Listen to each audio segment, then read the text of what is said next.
Okay, so we are back. I had to check in a couple of dogs. I had to bathe them real quick. So we are back. What I went ahead and did, what for time purposes, because I'm doing this while I'm working, and we do one at a time, so we're on a tight schedule. I already clipped the other side of the body. I already scissored the other legs, but I'm going to show you real quick how we scissor up this slightly stylized, practical, cute leg. So I've already bathed, brushed, combed out, all my fun stuff. Everything's good to go. I've done my pads and my nails. And now and I've already done my clipper work. So all I'm gonna do at this point is blend my lines and neaten up. One mistake that a lot of groomers do is they will go over and over and over and over and over and over and over with either their clippers or their scissors. When you set a length via comb, via blade, you're not trying to rechange all the length that you just set. If a client wants a little bit of style left on those legs, you don't want to take it all off because you keep whittling away and scissoring and scissoring and scissoring. You want to follow the natural contour of the body, and you also want gravity to be your friend because it's going to tell you where that coat's going to lie when the dog is on the ground and running and living its life and how it's going to look.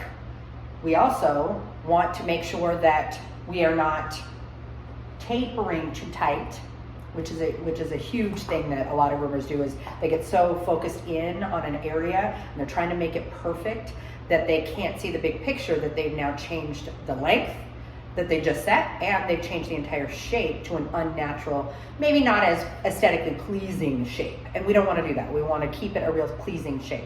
So that being said, scissor spray, and I'm not using anything heavy because she's a puppy.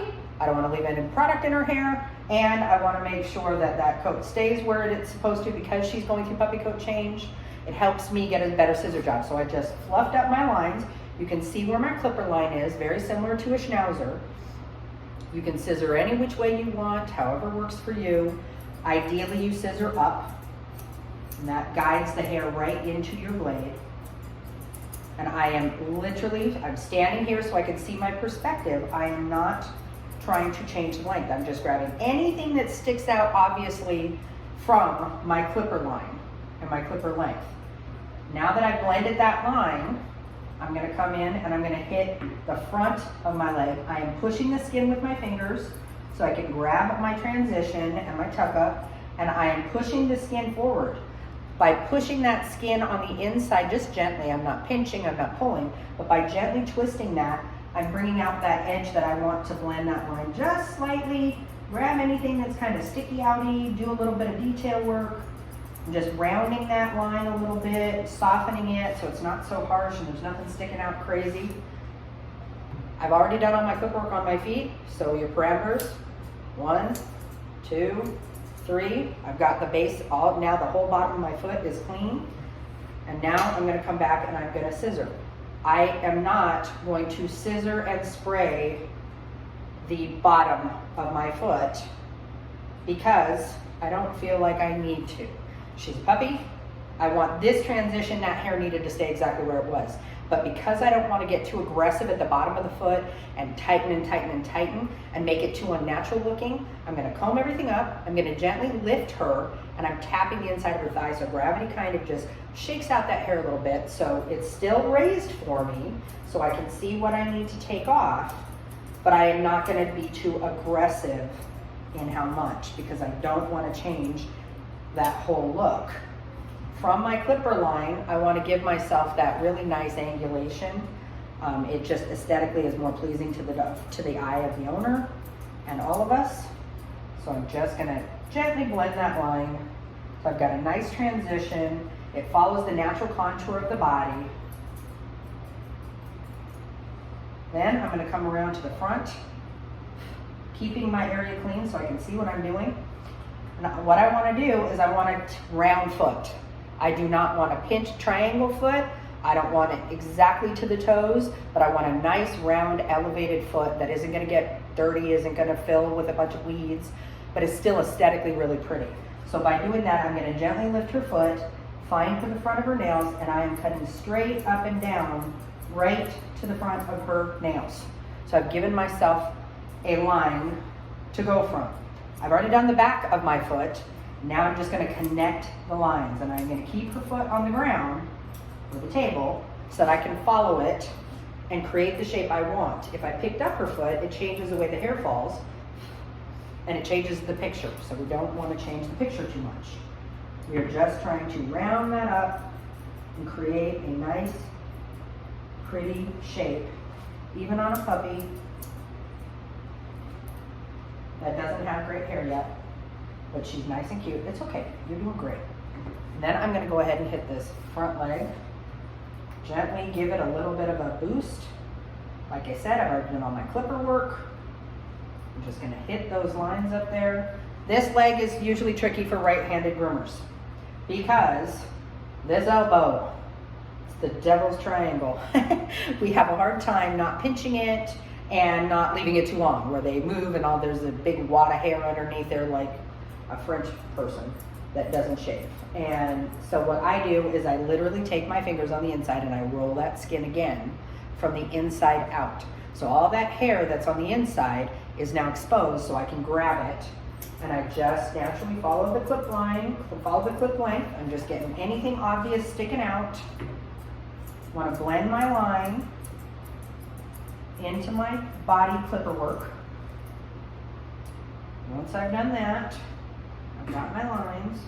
Again, parameters, 1, 2, 3, because I've already done the bottom of my foot and on my clipper work to get the bottom of the foot clean. Now I just have to get the length around. I know, baby, you're doing so great. We're almost done. You're doing great. I'm gonna comb that length up again. I'm gonna lift her leg and I'm gonna give it a gentle shake. And that just lets gravity help me do my job right, because I don't want to take off too much. And if I leave that hair in too unnatural of a position, I am going to end up changing the whole picture. And I don't want to do that. I want it to be a nice straight line. And we're just connecting dots. So if you notice, I don't go like this, scissor, spray everything and scissor everything tight and straight up. I will comb everything up, give it a shake, see what's sticking out from there. Because I don't want to lose the fullness of the leg. And if I just keep scissoring and scissoring and scissoring, I will lose the fullness of that leg. Then I'm going to hit the inside of this leg. I'm going to again shake it out. It's okay, baby. I know. Gigi, you're doing so great. Say, You're okay. You're okay. Good girl. And I just come up, give myself a line there. Like I did on the other side, I just shook it out just a little bit. Got a long spot.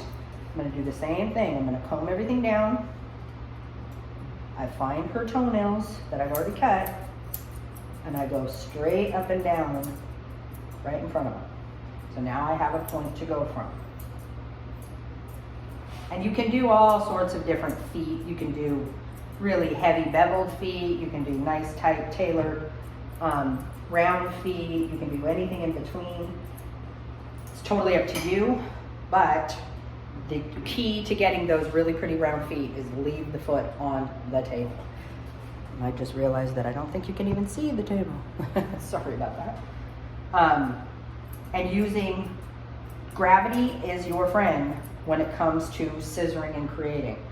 You want to use it to your advantage. You don't want to go against gravity, because you're gonna lose that battle. You just will. What a good girl you are. You are such a nice girl. All right, so now we're going to move on.